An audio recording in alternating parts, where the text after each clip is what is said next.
Welcome back to the A-Game. On this episode, we'll preview the tough upcoming schedule for the App State football team, what the college football playoff could look like, and we'll also talk about conference tournament season for multiple sports here at App State. As always, you'll hear our takes on Nascar, the Carolina Panthers, and the past week of college football. We'll also have another trivia segment, except we'll hear from the students of App State. All this and more coming to you now on the A-Game.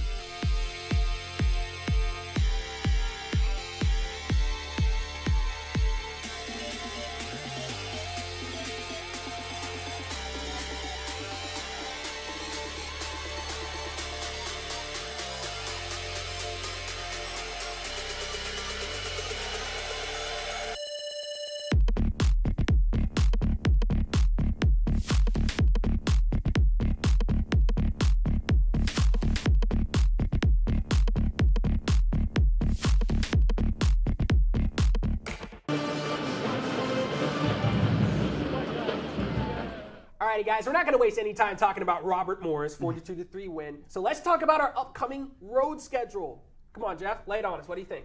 Well, we've got Coastal on Thursday night, and we've got Marshall the Saturday after. So if you want to know anything about them, well, they played each other this past Saturday. Coastal beat Marshall 24-13 and got out to a 21-0 start in the first quarter. After that, Marshall, of course, if you're a math person, they outscored them 13-3 the rest of the game. But Marshall actually outgained Coastal Carolina, which is by a significant margin, which kind of surprised me because Coastal Carolina is known for their offense. You know, they've got explosive guys. But both of these games, what I took away from this game is that both of them are very winnable. You know, you take a look at Coastal Carolina, I should add, will be the tougher game with it being a weekday primetime game. But, you know, both of these games are going to be tough, but they're also both very winnable. Yeah, definitely. I mean, App State obviously gets 3 of the last 4 on the road, Coastal, Marshall, and Southern on the road, and then a home game against Old Dominion. App State could win all of these games, or they could lose all of these games if we're being realistic. But specifically talking about Coastal, they're similar to what they've been before. Grayson McCall is still the quarterback. He's still really good. He has a 19-1 touchdown to interception ratio, which is insane. And he's probably going to be a pro quarterback next year for some team. And they have 2 good wide receivers in Sam Pickney and Jared Brown. And it's likely going to be a high-scoring game just based on the way Coastal's offense is and how our offense is. And it's likely going to determine if App State has a chance to win the Sun Belt East or if Coastal is very likely going to win the division. Because if Coastal beats us, they're going to have a clear path to winning the division, and App State will be virtually eliminated with 3 Sun Belt losses. One other thing worth noting is that Cam Peoples really likes playing on that Coastal Carolina field. You're exactly right. In 2 games that he's played, he has 495 yards rushing, 6 touchdowns, and 10 yards a carry. That's in just 2 games, right? That's in just 2 games, 2 career games playing in Coastal Stadium, one of them being the Myrtle Beach Bowl. Right. But yeah, expect Peoples to go off. Yeah, no, honestly, I'm going to play devil's advocate here and say we may not win all these games, but we're definitely not going to lose all of them.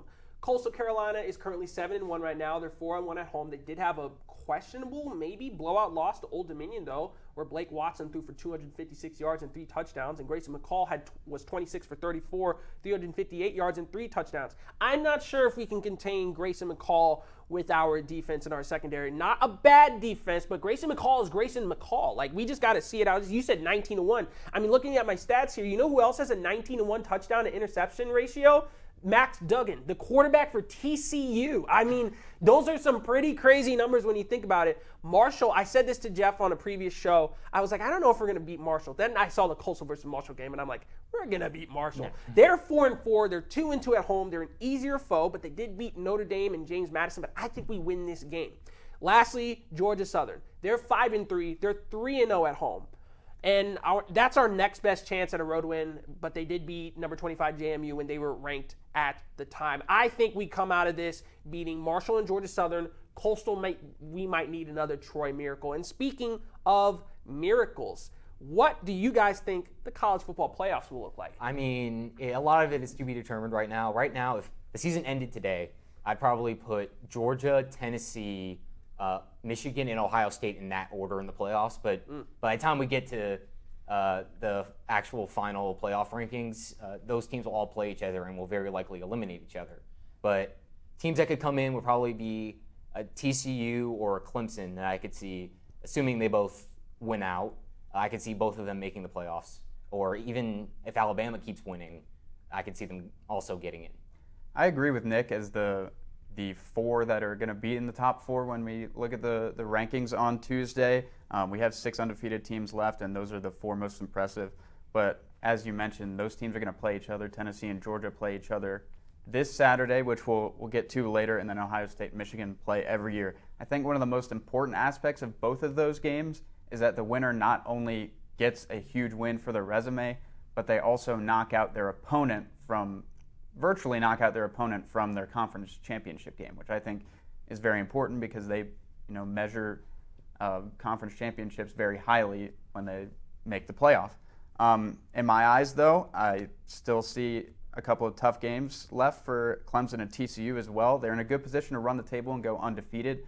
But Clemson, they play Notre Dame this weekend. That's going to be very, very tough, and TCU still has to play at Texas. Right now, there's probably 13 teams that are still alive. So these last few weeks, realistically, there's 13 teams you're right. left. So it's going to be an exciting last few weeks, especially when we have all of these matchups against each other.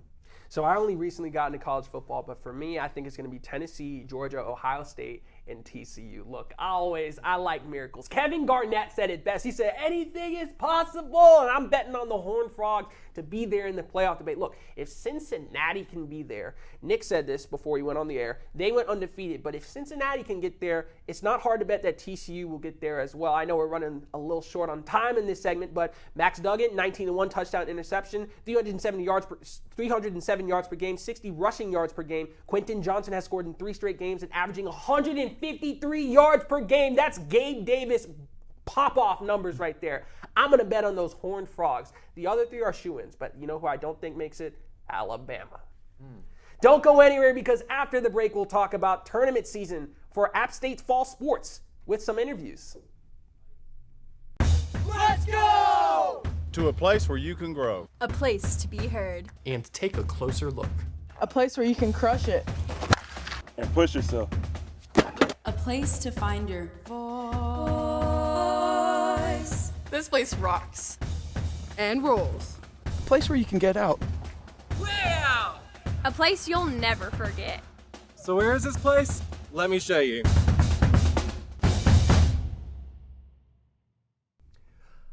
Welcome back to the A-Game. Now, you'll hear about what the postseason could look like for multiple teams here at App State, with interviews as well. The Mountaineers soccer team earned the number 7 seed in the Sun Belt tournament after finishing the regular season on Thursday. Their last regular season match was against Texas State in San Marcos, where the Mountaineers lost 1-0 to the Bobcats. One Mountaineer to watch in the tournament is forward Izzy Wood, who has 6 goals on the season and recorded her first 2-goal match back in September. App State will open the Sun Belt tournament against number 10 seed Marshall in Foley, Alabama. The App State volleyball team traveled to Norfolk, Virginia last weekend to compete against Old Dominion. The Mountaineers lost the first game 0-3, but came back the next day and won the second game 3-1.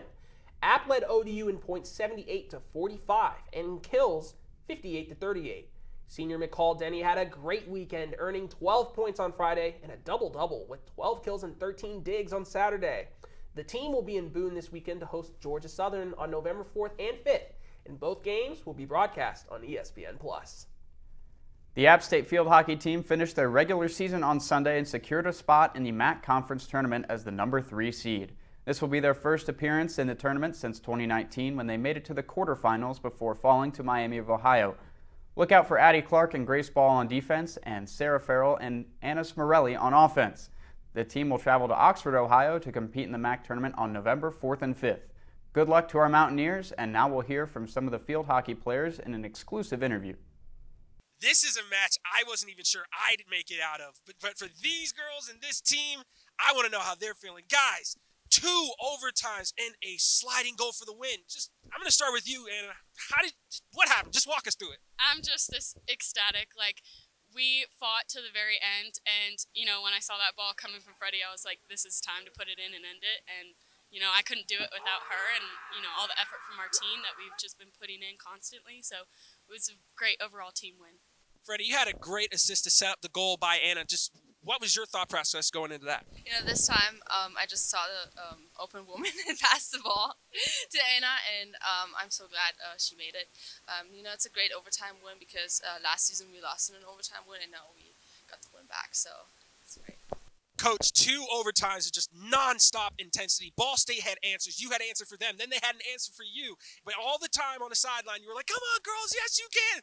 What is it about your energy that helped them get to the win? Well, I'm just going to yell at them until they believe in themselves, right? And I'm just going to keep telling them that. But sometimes when you start getting tired like that, you just need to know that people believe in you. And at that point, that's my role as coach, is to just let them know I trust them, I believe in them, and that we're going to do it. And we did tonight. 6 straight games. What are y'all, 10-5 now? No idea. We don't pay All we worry about is the next one, and we keep going after it. But thanks for letting us know. Oh, no, of course. Hey, y'all were on a hot streak. Had to let the audience know as well. And now they'll be looking towards the Mid-Atlantic Conference Tournament. Stay right where you are, because after the break, we'll hear about our takes on NASCAR, the Panthers, and college football. In 1899, the misty ridges of northwestern North Carolina became home to a simple yet powerful vision: to transform lives and the region through the empowerment of education. Nearly 120 years later, students still feel the pull of this unique place, and Appalachian has remained grounded in the vision of our founders, providing rural access to a sterling education and serving the region. The Mountaineer passion for lifelong learning is cultivated from an early age. Right now, Appalachian's youngest Mountaineers are developing critical learning skills while also discovering that college is in their future. And when they are ready, their College on the Mountain will be ready for them. So the children that go to school here at the Academy are from all across Forsyth County, particularly children who may be struggling readers. Our goal is to improve literacy for all students K-5, to work with them, bring in the curriculum through Appalachian State University and the Reading Clinic, and support learning across all disciplines. The experience for a university student here at Middle Fork is really critical. We're able to show them what their practice that they're learning in the classroom looks like in action.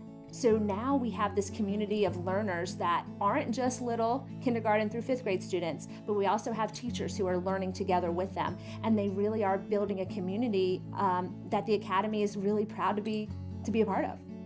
So I've been teaching for 31 years, and one of the questions people always ask me is, why are you still doing this? Why aren't you retired?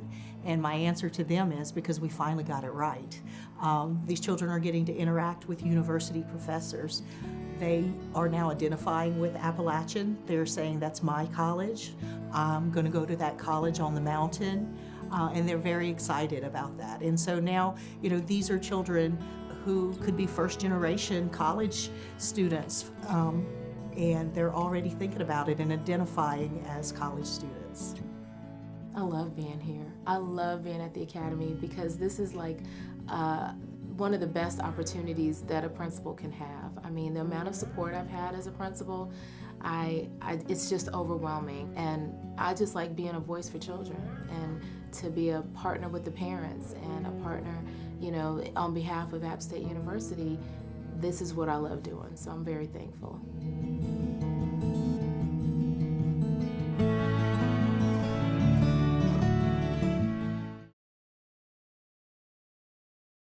Welcome back to the A Game. So Noah, it was a big weekend in NASCAR in Virginia. Can you tell us what happened?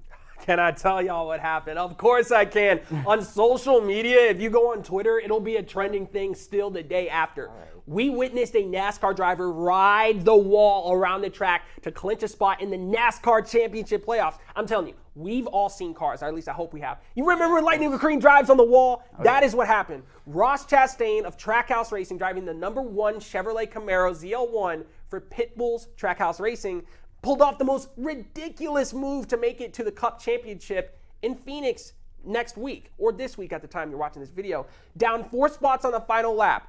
Chastain put his foot on the loud pedal, on the gas, and ran his car into the wall, sliding his right side all across it. He passed, get this, five cars on the last lap of the race to make it in. It looked like Denny Hamlin had it in, and Denny Hamlin has been looking for a championship for his entire career, for 10 years now. It looked like finally he was about to have a safe spot and get into the championship for a fourth straight year. Nope. Ross Chastain around the track at 100 miles per hour, and to put it in perspective, the average speed at that track is like 60 miles per hour. He went around the... I wish we could put the B-roll up on the monitor behind us to see it, but after we're done filming, look this up. So for the race as a whole, Denny Hamlin, as I said, had a strong car. He's good at these short tracks.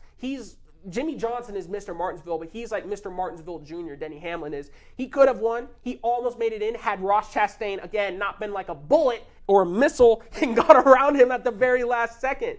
Chase Briscoe also needed a win. He was 60 points down, and if he won, he automatically would have locked himself into the NASCAR Cup Series championship. Unfortunately, first pit stop of the day. You got to get it right. Fuel can get stuck on the car, and he has to drop all the way to the bottom of the pack, effectively ruining his day. But got to hand it off to Chase Briscoe, who made it all the way to the round of 8 when nobody thought he would be there. Oh, and there was a controversial Xfinity Series race. Have you ever heard a NASCAR driver compare himself to Jesus? That is what happened.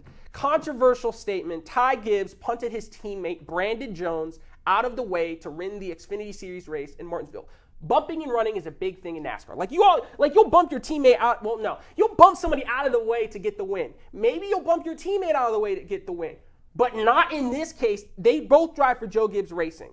And this is very controversial because Ty Gibbs already has 5-6 wins on the season. He was already locked into the playoffs. Had he let his teammate win the race, they both would have gotten locked in. That's more money for the team as a whole. Wow. But he spun him out, and he hit the wall. And now his own teammate, who's leaving the team next year, by the way, wants to beat him up.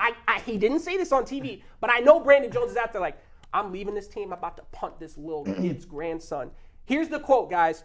Gibbs was already locked in, and he compared himself to Jesus. He said, Jesus was hated first and among all the people. That's a part of it, silencing out the crowd. I don't care. Look, I'm a Christian myself. I'm not going to turn this into a religious thing. You can't compare yourself to Jesus when you punted your own teammate out of the way for your own personal gain. Pretty sure there's a Bible verse about that. Now, Nick, you want to talk about something crazy? Let's talk about these Carolina Panthers. Lay it on us. Oh, man. So the Carolina Panthers once had a very, very painful loss to the Atlanta Falcons where they probably should have won the game twice. But I'm going to be a little bit more optimistic about them. They actually showed some more potential, especially on offense compared to the rest of the season. First of all, Deontay Foreman is really good. It obviously hurts to lose Christian McCaffrey. You can't replace a player like that. And I'm not saying Foreman is McCaffrey, but 118 yards rushing, 3 rushing touchdowns. He fits the offense for McAdoo really, really well. And then we have Terrence Marshall showing up. He's finally out of the witness protection program for the Panthers, where he had 87 yards this game against the Falcons and had 61 for the entire year leading up to the game. But the biggest thing is PJ Walker might actually be the answer at quarterback, which is something that would be crazy to think about even 2 weeks ago when the Panthers didn't trust him to throw a pass beyond the line of scrimmage against the Rams. But he's shown a lot. He's shown a lot against Tampa Bay, and he really showed a lot against the Falcons. There were multiple times late in the game where we were put in tough spots that PJ Walker helped get us out of, including a last-second Hail Mary to DJ Moore that should have won the Panthers the game, that traveled 67.6 yards in the air to get to the end zone. And it's a painful loss, but we also have to keep in mind the Falcons are leading the division because of beating us, and we would have led the division if we won the game. So the NFC South is not very good. Tampa Bay has a lot of talent, but they kind of have not figured it out this year, and the rest of the teams just were never expected to be good in the first place. So there's no reason to tank right now. They should go for the division. You have to have a culture for the future where we're trying to win games, not trying to lose to get better players. And David Tepper should pay attention to Steve Wilkes because right now the Panthers are playing way better with him than they were with Matt Rule. And first of all, I want to say that, well, first, it's kind of too late to not tank. We're already in that situation. You can't have that mindset, though. Well, that's fair. But you can't trade away Christian McCaffrey and say that you're not tanking, right? But also about the PJ Walker thing, give him a lot of credit for playing as well as he has. But Falcons are the worst pass defense in the entire league, and you have the Buccaneers. In that game, they had 3 of their starters out in the secondary. Mm-hmm. So I'll give him credit for playing as well as he has. Give him but credit. Yeah. He's a short-term answer for sure. I don't think we should see Baker Mayfield or even Sam Darnold for that matter. But either way. I'm just saying, just give him the rest of this year. You know? Yeah. Just give him the rest of this year. See what we have in him. I agree. So anyway, Jeff, I'm kind of curious. What's up with college football lately? Yeah, so this past week we had a few crazy games. We're going to start at the beginning of the day with Ohio State and Penn State. It was a pretty crazy game at the start. Penn State went into the halftime locker room with a 1-point lead, which a lot of people didn't expect. But then Ohio State, we know how good their offense is. They turned it on in the second half. 28 points in the fourth quarter to end up winning that game. Nice. And going into Happy Valley, that is not easy. Syracuse against Notre Dame this past weekend. Syracuse, number 16 in the country. Everyone's so impressed with them, with their performance. 16? Yeah, they were. Huh. Yeah, and everyone was so impressed with their performance against Clemson. And then they kind of get in this letdown spot where, you know, if they win that game, they have the inside track to the ACC championship game. Maybe they're not as focused during practice that week. And then they lay an egg against Notre Dame, who ran it down their throat the entire way, and it wasn't even close. The 2 biggest surprises were these next 2 games I'm going to talk about. Number 10, Wake Forest went on the road to Louisville. Wake Forest should win that game 9 times out of 10. They got blown out 48-21. Louisville's defense forced 8 turnovers. Sam Hartman, who people talk about as one of the best quarterbacks in the ACC, turned it over 6 times. That's 3 picks and 3 fumbles. I saw a video of that too. Never bet out. Wasn't it 6 in the third quarter alone too? It wasn't good. It wasn't good. And Louisville's all right. They're not in a position where they should be blowing out Wake Forest. But that's good news for our former App State coach, Scott Satterfield, who I think is off the hot seat with that win. And then the biggest surprise, number 9, Oklahoma State got shut out by number 22, Kansas State, 48-0. Kansas State was playing a backup quarterback. And they dropped 48 on Oklahoma State's head and then didn't give up a single point. So Oklahoma State, listen, I get you're a little banged up after the Texas game the week before, but man, that performance is beyond me. And then the last game in primetime that was worth noting, Tennessee blew out number 19 Kentucky 44-6. I think in games like this, they've shown that they're for real. Take a moment to realize this, guys. Robert Morris scored more than Oklahoma State on a kick. No, I'm serious. Like 42-3, we still won, but at least we didn't get shut out like Oklahoma State. Stay where you are because after the break, we'll quiz the student body on some sports trivia.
Now we'll hear from the student body in a special trivia segment.